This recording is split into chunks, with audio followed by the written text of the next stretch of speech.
এখন তখন একটা আমার দাদার আমলের গল্প কই। ठीक है। আমার দাদার একটা হোটেল ছিল।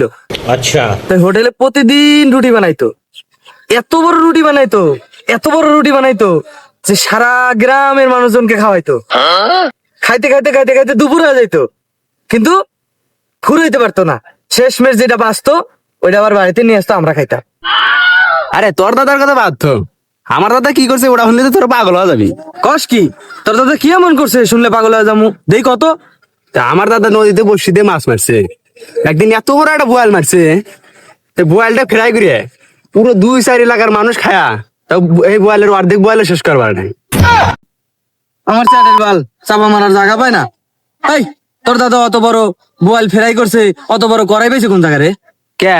তোর দাদা যে যে কড়াইতে রুটি বানাইছে ওই কড়াইতে ফ্রাই করছে। শালা আমার সামনে চাপা মারে, এটা কি মাইনে লওয়া যায়? এখন আমার দাদার একটা গল্প কই, তোর এটা তো শুনলেনি।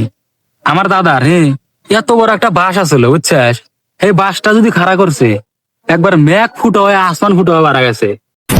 বোধহয় আমার চাপা মারার জায়গা পায় না। এই তোর দাদা এত বড় বাস রাখছে কোনি? হ্যাঁ ঠিকই তো কইছে, তোর দাদা এত বড় বাসা রাখছে কোনে? আমার দাদার অত বড় বাস রাখছে, তোর মতো যারা আসদেনে গল্প করে তাদের গোয়ার মধ্যে। আমার উদ্ধার ভালো। হ্যাঁ, আমার দাদা রুটি বানাইছে এত বড়, 2 এলাকার মানুষ কাপুর নাই। একজন আমার দাদা বোয়াল মারছে এত বড়, অর্ধেক বোয়াল মারছে কাপুর নাই। আমার ভোটার ভালের গল্প।